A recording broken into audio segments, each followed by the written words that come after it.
estás en los cielos, te damos las gracias por este hermoso sábado y queremos sentir tu presencia en medio de nosotros. Acompáñanos, bendícenos y danos a todos tu paz, que te lo pedimos en el nombre de Jesús. Amén, Señor.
Sí, pueden arrodillarse, por favor, que vamos a hacer la oración.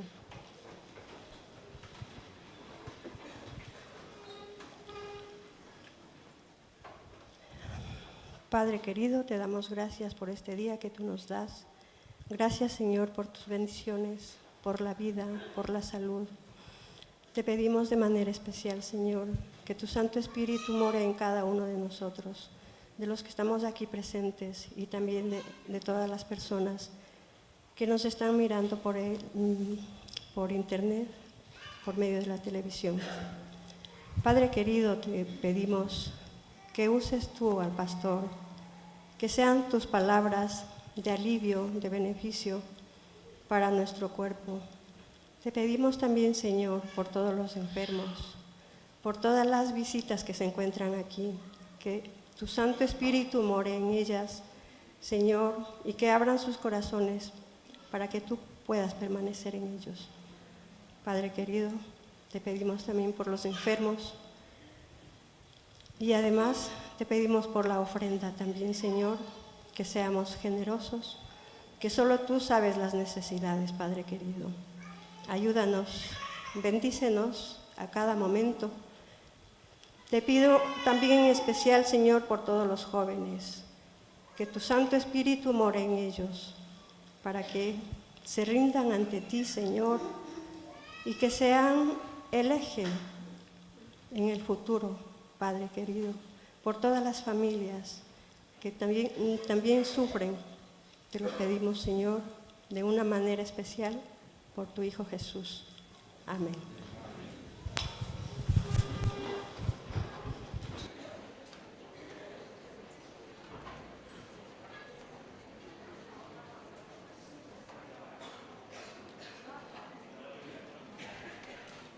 Invito a los diáconos que pasen a recoger la ofrenda. La ofrenda este sábado va destinada a presupuesto combinado, que son todos los gastos que tiene nuestra iglesia.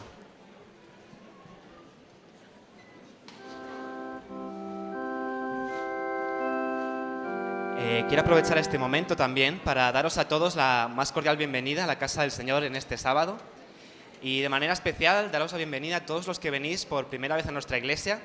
Podéis sentiros como en vuestra casa, aquí compartiendo juntos la Casa del Señor. Igualmente también a todos los que nos ven a través de Internet. Estamos encantados de que os unáis con nosotros en adoración en esta mañana. Buen sábado.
Queridos hermanos,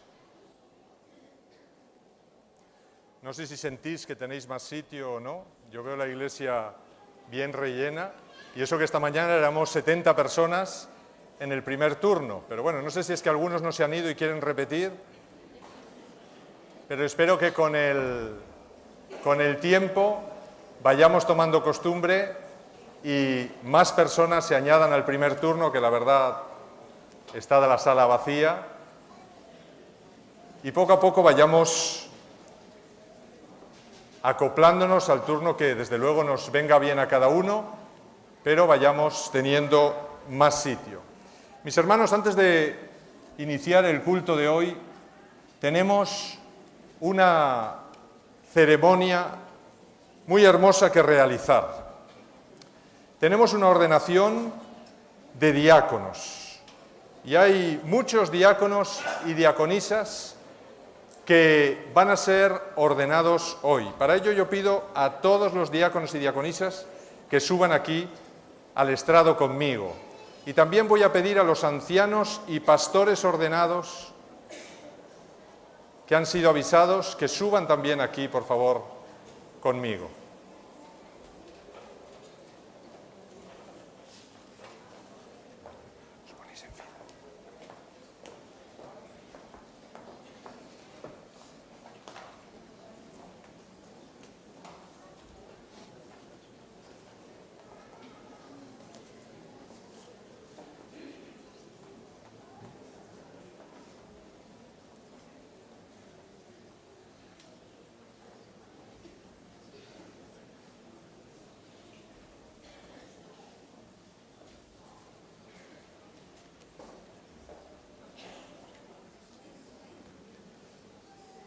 Dice el apóstol Pablo en 1 de Timoteo, capítulo 3, versículos 8 al 13, los diáconos, asimismo, deben ser honestos, sin doblez, no dados al vino, no amadores de ganancias deshonestas, que tengan el ministerio de la fe con limpia conciencia.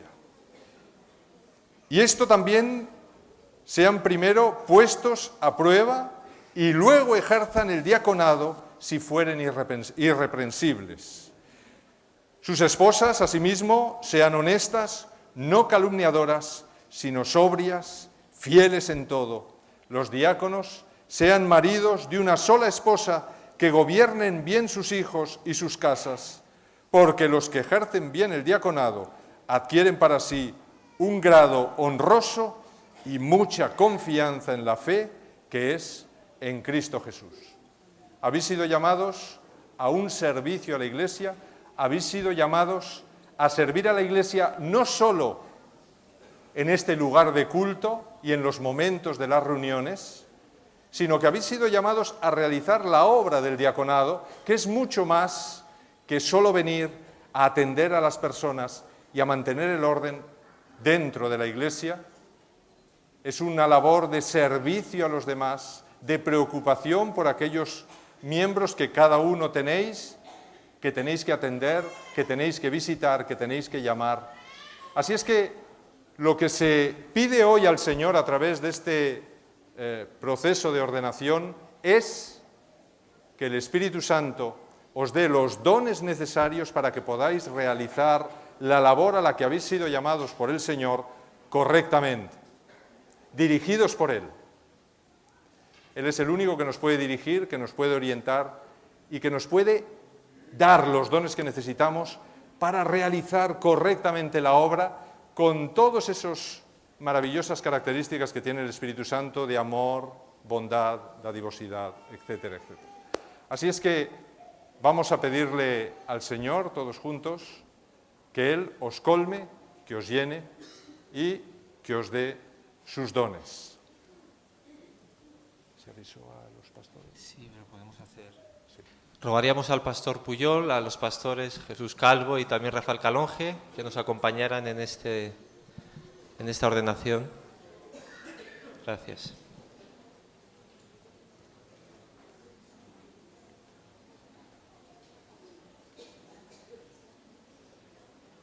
Voy a invitar a la congregación a que os pongáis en pie mientras nosotros nos arrodillaremos.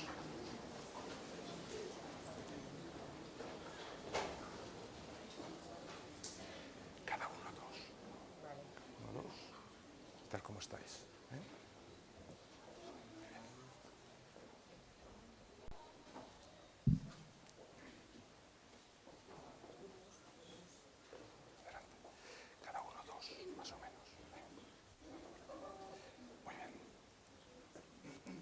Nos arrodillamos.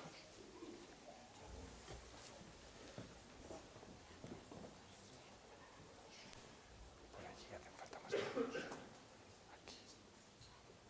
Más o menos que todas. Querido Señor y querido Padre,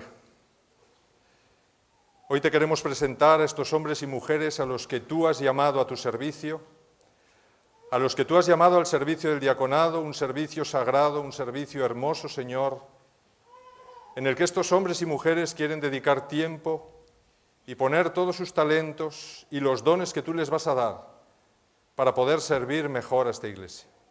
Para que esta iglesia, Señor, pueda crecer, para que esta iglesia pueda crecer en unidad, en armonía, pueda crecer en amor, en cariño, en atención.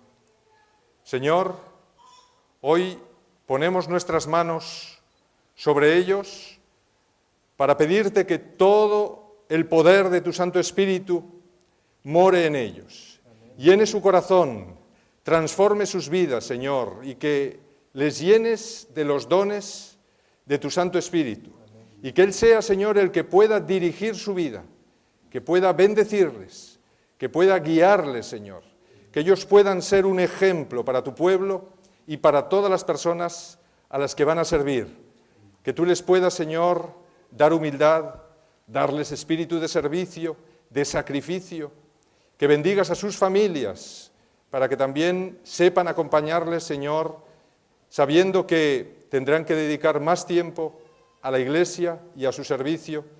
Te pido, Padre, que tú les dirijas, que les bendigas, que les llenes y que ellos puedan sentir una enorme alegría y gozo de servirte en este ministerio. Amén. Te lo pedimos todo en el nombre de Jesús. Amén, Señor.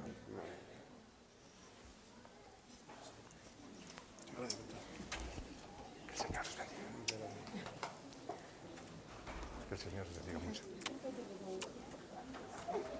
El Señor os bendiga. Gracias, pastor. Bendiciones. Amén. Si les damos besos y abrazos a todos, pues venga. Bueno, como queráis. Muchas bendiciones. Igualmente, para usted. Y ánimo en este servicio. Eso es. Bendiciones. Gracias. Que el Señor os bendiga. Que el Señor os bendiga. Otra vez. ¿Te lo he dado? Que el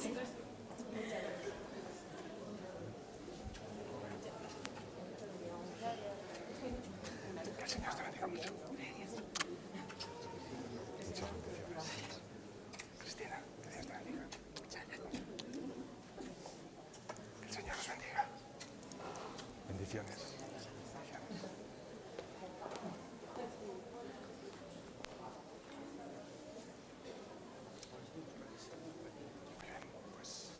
Cuando queráis. Por aquí mismo. Sí.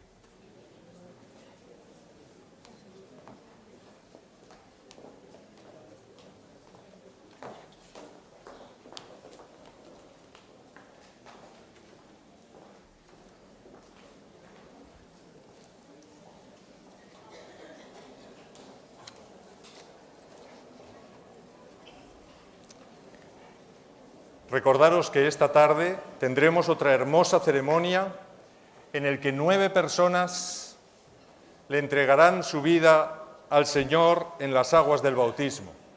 Así es que os invitamos a todos a que hagáis planes para llenar esta iglesia y acompañar a nuestros hermanos en ese pacto maravilloso que van a hacer con el Señor a las 6 de la tarde.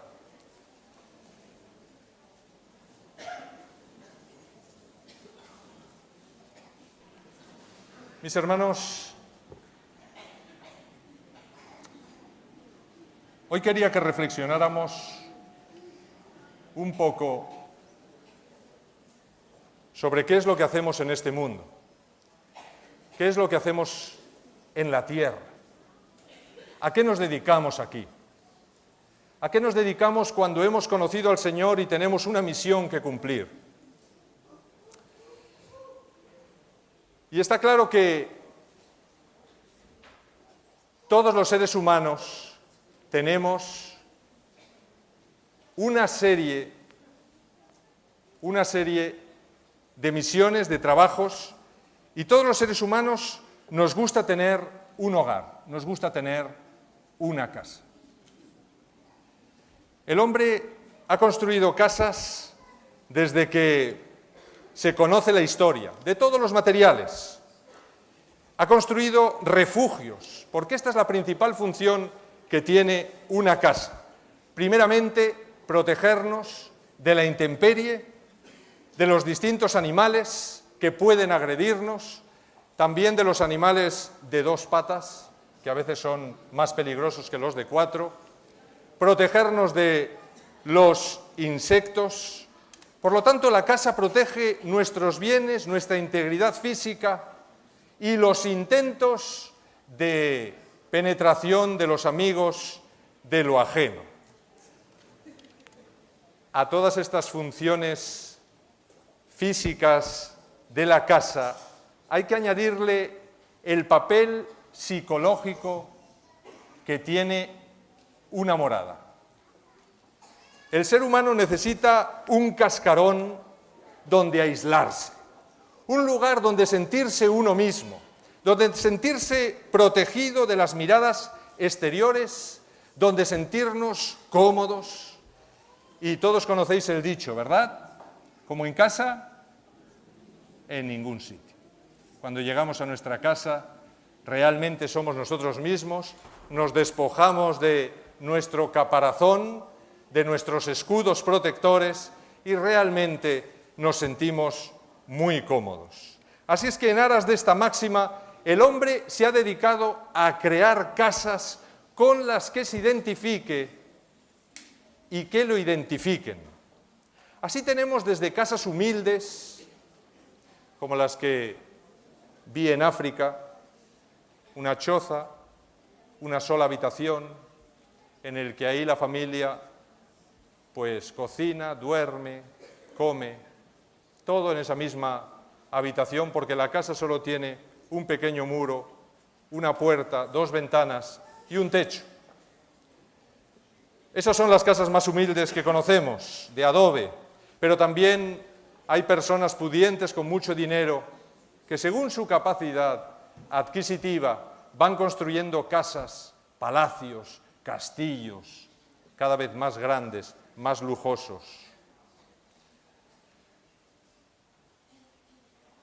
Eso sí, esas personas rodean sus casas. Estas casas lujosas con medidas de seguridad, que nadie pueda violentarles ni molestarles, que nadie pueda entrar a quitarles lo que tienen, pero también, y es triste, muchas veces se construyen casas para que nadie pueda salir, como las famosas casas que tenían los hebreos en Egipto, que se denominan en la Biblia casas de esclavitud,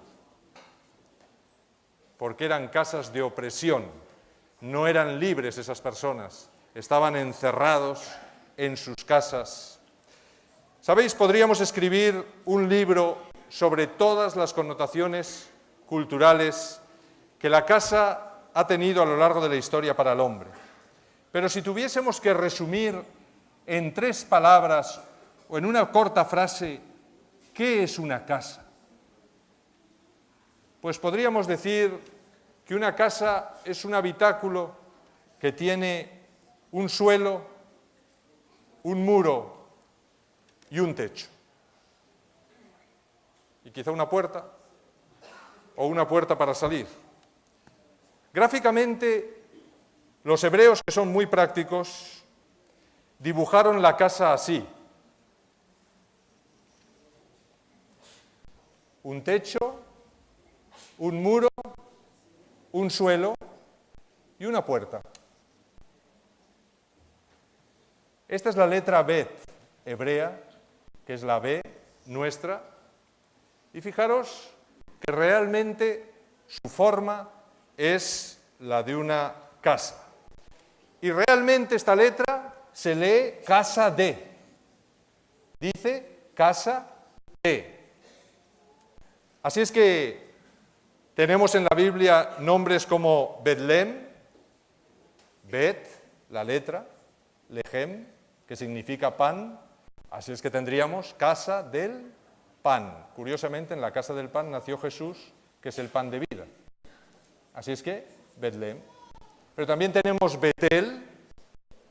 Todos los que terminan en él en hebreo son referencias a Dios. Así es que sería casa de Dios. Y así hay muchos Bet en la Biblia.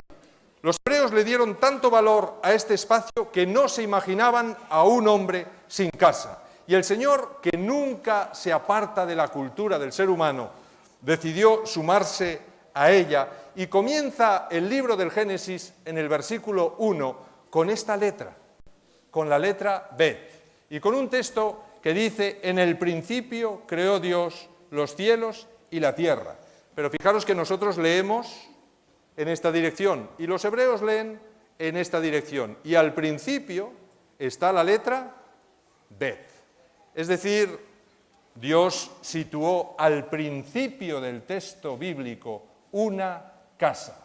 De alguna manera le está diciendo a Adán y Eva: os estoy construyendo una casa, os he construido una casa, para que estéis cómodos, para que estéis bien, que tenga todo lo que necesitáis, que sea para el consuelo, el sosiego, la base y el fundamento que necesita toda familia para poder vivir.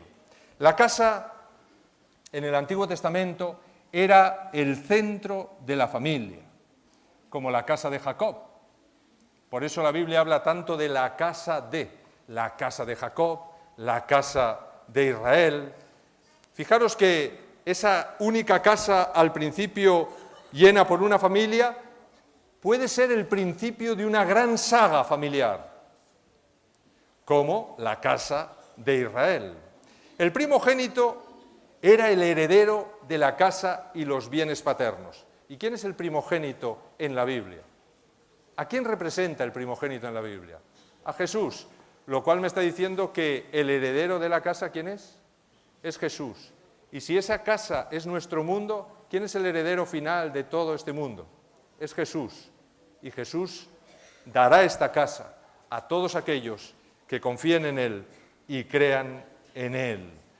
Solo se abandonaba el hogar paterno para casarse o a petición de Dios. Así tenemos que la primera vez que se menciona la palabra casa en Génesis 1:1, no digo la letra Bet, sino la palabra entera, porque hay una palabra entera para casa. La primera vez que se menciona la palabra casa está en Génesis 12:1, donde Dios le pide a Abraham: vete de tu tierra, de tu parentela y de la casa de tu padre a la tierra que te mostraré.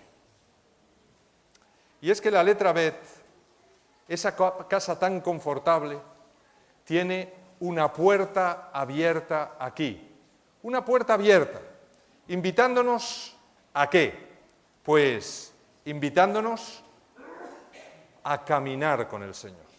Es decir, el Señor, igual que Abraham, nos invita a todos nosotros a que no nos quedemos encerrados en nuestra casa, a que no nos quedemos rodeados de nuestras comodidades, de las seguridades que hayamos adquirido o amasado en este mundo, sino que el pueblo de Dios tiene una misión. Dios le construye una casa, pero Dios le invita a salir de su casa y a caminar con él. Igual que lo hizo con Abraham. Le invitó a dejar su casa, a dejar su parentela y su familia, porque Dios tenía una misión para Abraham.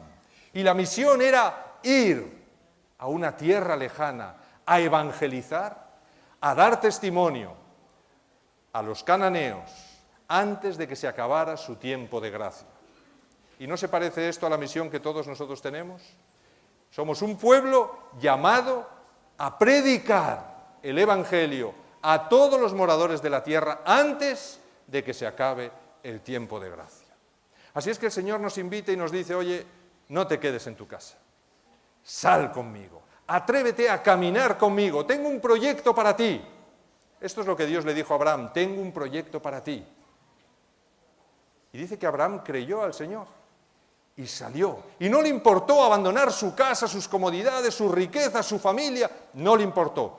Él salió con su familia más cercana, marchó sin saber a dónde iba, en la dirección que el Señor le indicaba. Por tanto, la letra Bet está al inicio de la Biblia al inicio de la Torá, invitando al hombre asustado a emprender un camino que el Señor nos va a mostrar. Mis hermanos, esta es una invitación a cada uno de nosotros. Es una invitación a cada uno de nosotros hoy. Se nos pide, como Abraham, que abandonemos nuestras comodidades. Es cierto que el Señor no nos pide que abandonemos nuestra casa física, aunque en un momento dado tendremos que abandonarla, como veremos al final. Pero sí nos dice, oye, no te asientes, no te quedes en tu casa, hay mucho que hacer, tienes mucho testimonio que dar, tengo un proyecto para ti, sal y camina conmigo. El Señor tiene un proyecto para cada uno de nosotros. El problema es que muchas veces nosotros preferimos cerrar la puerta de nuestra casa, encerrarnos en nuestra casa y pasar del proyecto de Dios. El Señor nos invita, como Abraham, a salir y a seguirle, a confiar en Él, porque Él tiene un proyecto grandioso para cada uno de nosotros. Él nos invita a que caminemos con Él hacia la Canaán celestial. Él nos invita a que no nos aferremos a nuestra casa aquí, a los bienes que tenemos, a las seguridades que tenemos. Él nos invita a que caminemos con Él, porque nuestra meta no es mantenernos en este mundo. Nuestra meta es la Canaán celestial. Las casas que el Señor está construyendo en la Canaán celestial, no las casas que tenemos aquí. Todo lo que tenemos aquí será destruido. Brevemente, en poco tiempo será destruido. Si yo me aferro a esas casas, lo que puede pasar es que yo sea destruido junto con esas casas. Fijaros cómo Jesús, en Juan 14, del 1 al 4, nos invita a salir siguiéndole. Él dice, no se turbe vuestro corazón. ¿Creéis en Dios? Creed también en mí. En la casa de mi Padre muchas moradas hay. Si así no fuera, yo os lo hubiera dicho. Voy pues a preparar lugar para vosotros, y si me voy y os preparo lugar, vendré otra vez y os tomaré a mí mismo, para que donde yo esté, vosotros también estéis. Y sabéis a dónde voy, y sabéis el camino. Y mis hermanos, ¿cuál es el camino? ¿Dónde yo puedo tener el camino seguro para caminar con Jesús? ¿Dónde? En la palabra de Dios. Este es el camino. Este es el camino. Jesús, que es el centro de la palabra de Dios, Él mismo dice, yo soy el camino, la verdad y la vida. Luego Jesús es el camino. Él tiene una gran aventura que quiere correr con nosotros. Él nos invita a abandonar nuestras seguridades para ir a esas moradas eternas que nunca serán destruidas, en las que siempre moraremos por la eternidad. Lo de aquí es pasajero, pero lo que Dios está construyendo en el cielo es eterno. ¿Dónde voy a poner mi vida? ¿Dónde voy a poner mis miras? ¿Hacia qué meta me voy a dirigir? ¿Hacia las cosas de este mundo o hacia las cosas eternas que el Señor está preparando en el cielo para nosotros? Así es que tenemos, como dijo Jesús, que salir de nuestras seguridades mundanales y seguirle a Él. Seguirle, mis hermanos, incluso por valles de sombra y de muerte, sabiendo que Jesús todos los días va a caminar con nosotros. Porque Jesús no nos invita a salir a la aventura en solitario, nos invita a seguirle, a caminar con Él, a que podamos desarrollar el proyecto junto a Él, como los discípulos caminando con Él. Si realmente le hacemos caso, si realmente salimos, si realmente para nosotros lo primero es la misión y dedicamos nuestros dones, nuestro tiempo, nuestras riquezas para el servicio del Señor, entonces realmente seremos sus discípulos. Realmente estaremos cumpliendo el proyecto que Dios tiene para nosotros. Fijaros que si dejamos que el Señor nos lleve en sus manos y confiamos completamente en Él, se dirá de nosotros como se dijo de Abraham. ¿Qué se dijo de Abraham? Está en Hebreos 11, del 8 al 16. Por la fe, Abraham, siendo llamado, obedeció, para salir al lugar que había de recibir como herencia, y salió sin saber a dónde iba. Por la fe habitó como extranjero en la tierra prometida, como en tierra ajena, habitando en tiendas con Isaac y Jacob, coherederos de la misma promesa, porque esperaban, ¿qué esperaban? Esperaban una ciudad que tiene fundamentos, cuyo arquitecto y constructor es Dios.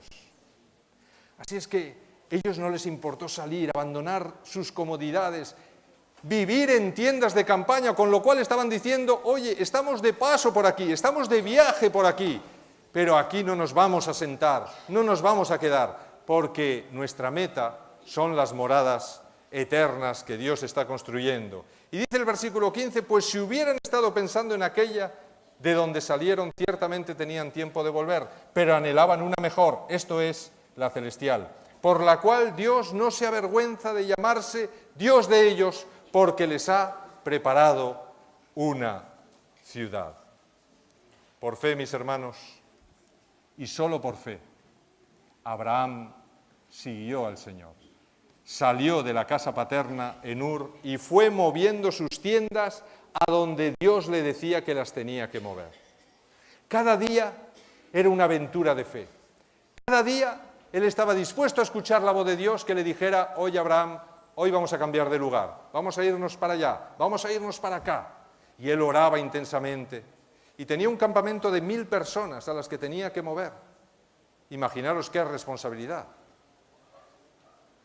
Pero Abraham era un hombre que predicaba con su propio ejemplo. Era un hombre que buscaba servir a Dios en cada cosa que hacía.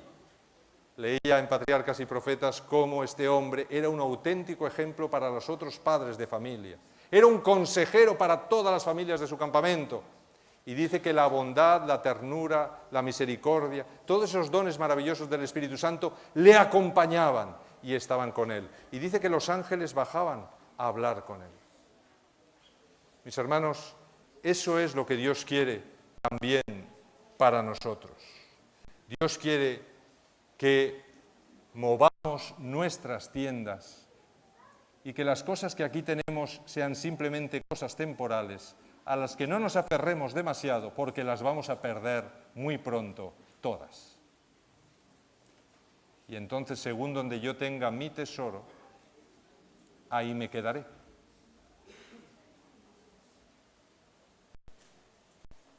Tenemos que tener cuidado porque el camino al que el Señor nos invita es un camino largo, es un camino no fácil.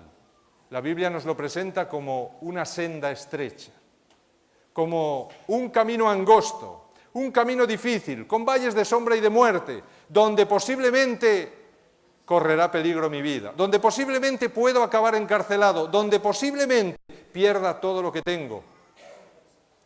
Así es que es un camino complicado y difícil. ¿Y qué puede ocurrir? Pues lo que puede ocurrir es que en un determinado momento diga, oye, Señor, esto es más complicado de lo que yo pensaba. Esto es más difícil de lo que yo pensaba. Aquí hay muchos problemas. Y me acuerde de la casa que dejé, de los bienes que tenía, de cómo estaba yo antes, y decida volver allí. Este es el peligro de volver a la tierra de donde salimos y la casa que dejamos. Esto le pasó al pueblo de Israel.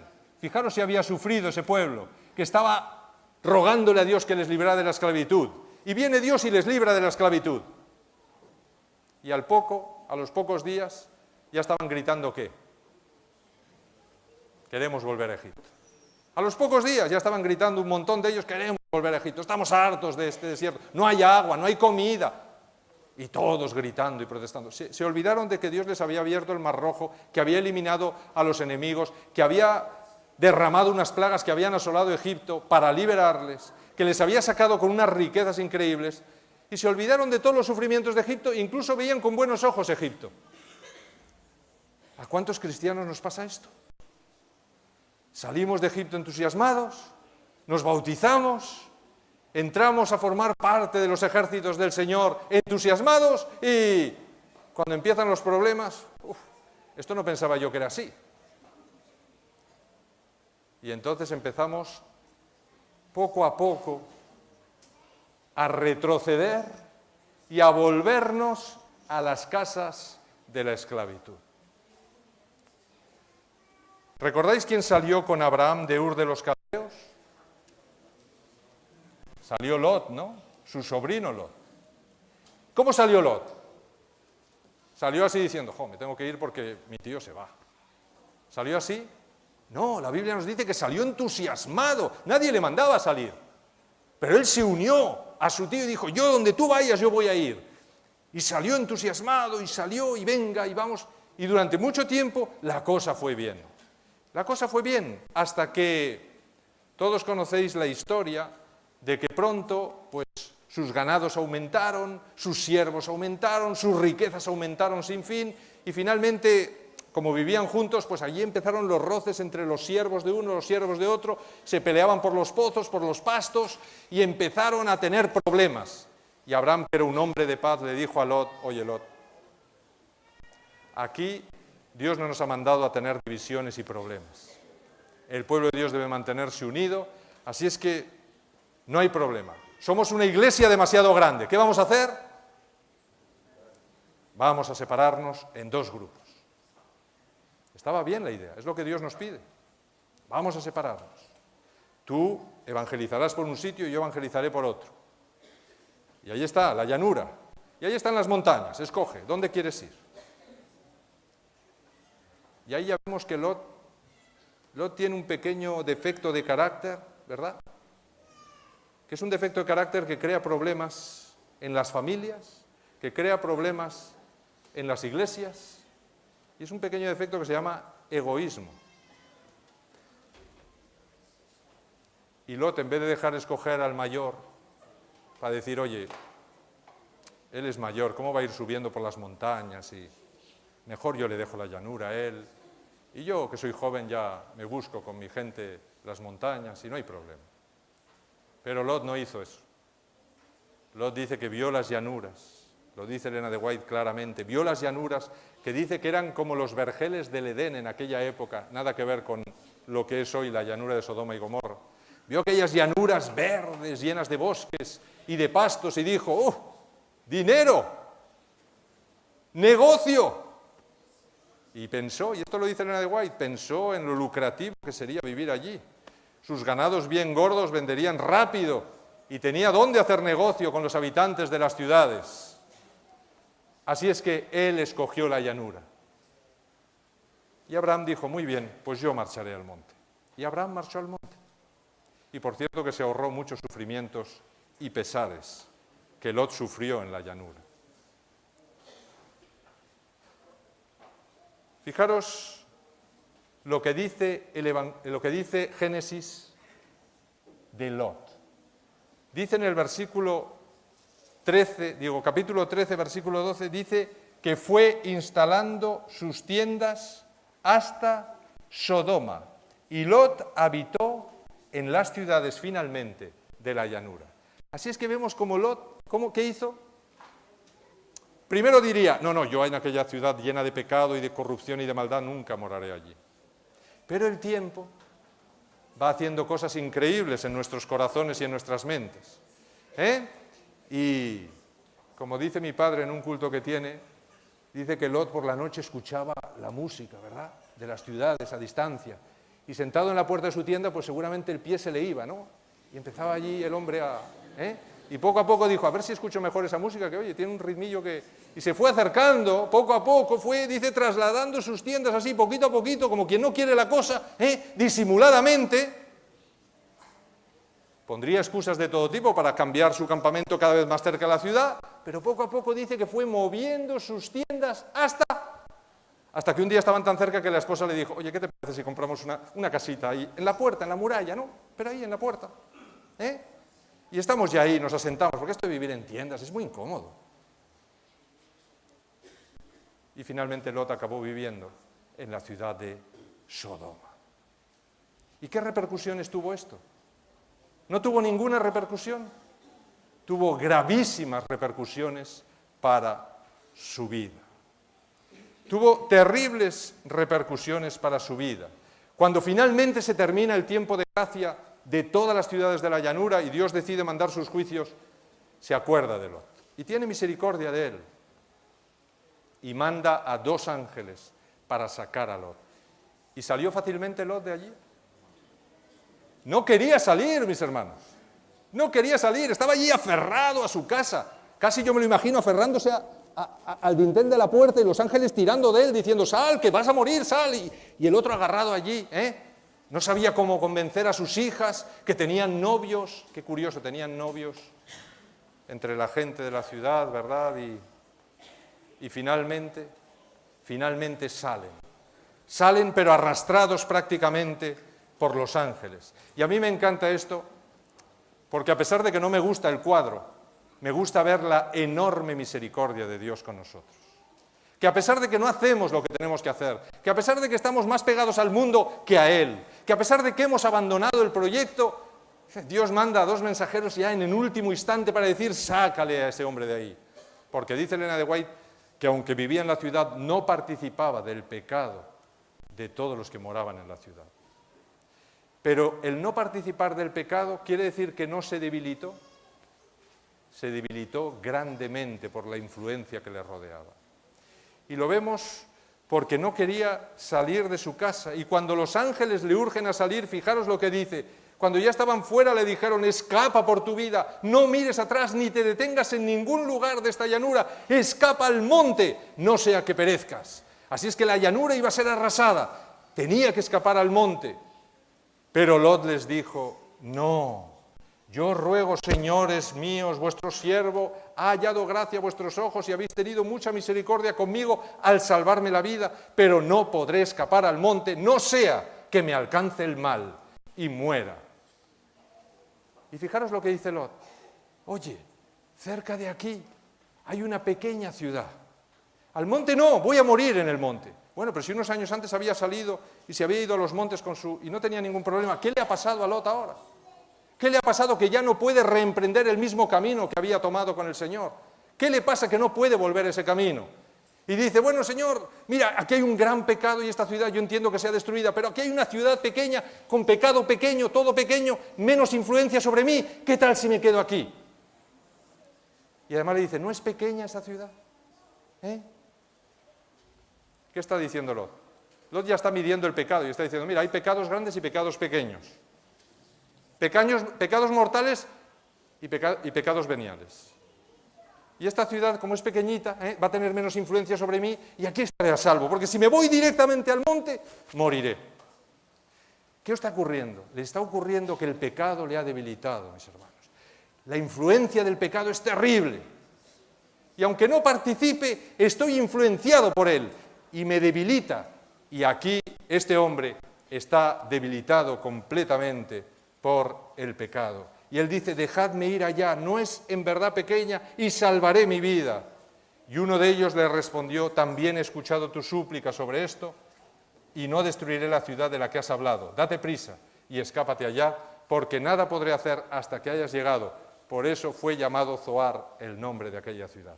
Mis hermanos, el Dios del cielo y del universo, esperando por una familia de 4 personas a la destrucción total de la llanura, esperando para que se pongan a salvo. Dios reteniendo el tiempo de gracia, esperando a que se pongan a salvo. No podré hacer nada hasta que llegues allá. Imaginaros qué enorme amor tiene Dios por ese hombre, que finalmente, en vez de volver a su proyecto correcto, está pidiendo una cosa intermedia. Bueno, es que así de golpe no puedo volver.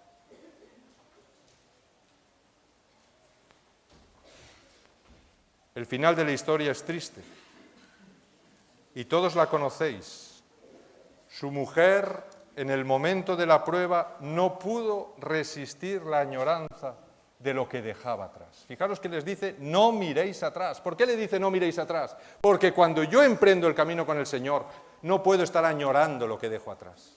Porque si añoro lo que dejo atrás, le estoy diciendo al Señor, es que me gusta tanto aquello. Y entonces quiero darle la mano a aquello y al Señor. Y el Señor me dice, no, a los dos no puedes darnos la mano. o me das las dos manos a mí y te salvo, y te saco del abrasamiento, o te quedas ahí.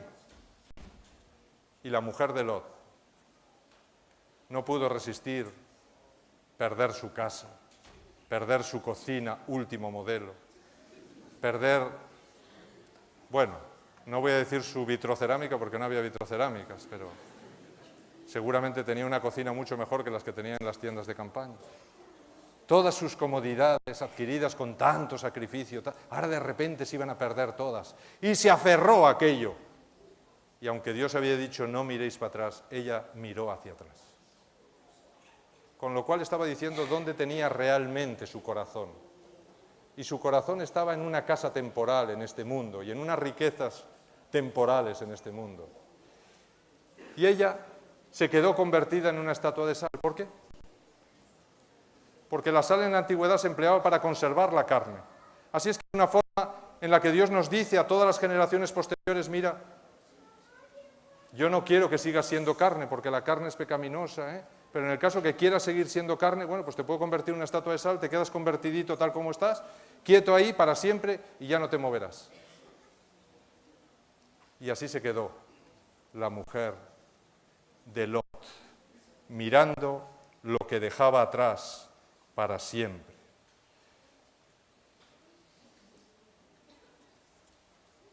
La mujer de Lot quiso congelar el tiempo, quiso no avanzar en el camino que Dios le proponía por segunda vez y se quedó en este mundo, se quedó en su casa temporal, convertida en una estatua de sal. La última imagen que Dios nos da en la Biblia de Lot es muy triste, porque Lot al final tuvo que abandonar también la pequeña ciudad de Zoar, porque también fue destruida, porque su maldad era terrible también, y acabó viviendo en una cueva. Acabó viviendo en una cueva en medio del monte y sus dos hijas manteniendo relaciones incestuosas con él. Y sus descendientes fueron los moabitas y los amonitas, dos de los peores enemigos que tuvo el pueblo de Dios a lo largo de toda su historia. Fijaros cómo a lo largo de la historia tiene consecuencias las decisiones que tomamos. Cómo en el tiempo y para nuestros hijos tienen consecuencias terribles las decisiones que tomamos. ¿Dónde he decidido construir mi morada permanente? ¿En este mundo o en el cielo? ¿Dónde he decidido construirlo? ¿Dónde estoy dedicando todo mi tiempo, mis esfuerzos, todo, mis dones? ¿Dónde los estoy poniendo? ¿Para este mundo o para el cielo? Cuando la Iglesia pide salir a predicar, ¿dónde estoy yo? ¿Qué estoy haciendo? ¿Estoy enterrando mis talentos o los estoy poniendo al servicio del Señor? ¿Qué estoy haciendo? ¿Qué decisión estoy tomando? Porque en esta historia de Abraham y de Lot vemos cómo dos decisiones diferentes tuvieron consecuencias eternas diferentes. Así es que, ¿qué tipo de casa quiero tener?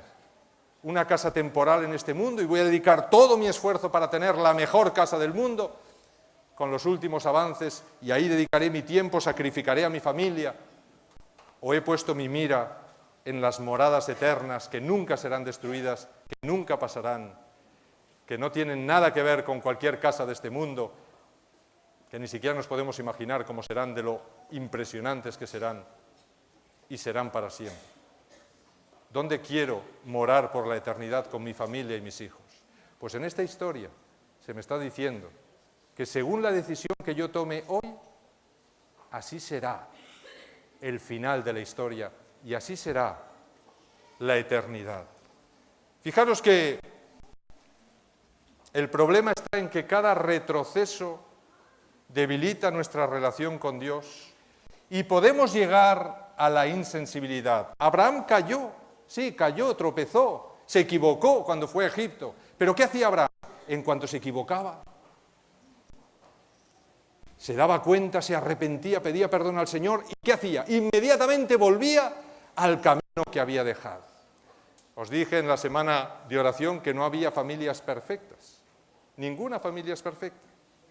Pero que a veces vemos familias perfectas o nos parecen perfectas porque son familias que tienen la capacidad de, cuando ven que se han apartado de la meta que tenían, inmediatamente toda la familia da un giro y vuelven al camino correcto trazado desde el principio. Así es que no importa que tropecemos, lo importante es que nos demos cuenta que hemos tropezado, nos arrepintamos sinceramente y volvamos al camino. Así es que nadie de los que estamos aquí, aunque se dé cuenta que se ha equivocado, nada está perdido, porque lo único que tengo que hacer es volver a reenfocar mis prioridades y decir, Señor, me he dado cuenta que estoy dedicando demasiado tiempo, demasiada energía a las cosas de este mundo y realmente tengo que dedicártelo a ti. Porque realmente ahí estaré invirtiendo en una morada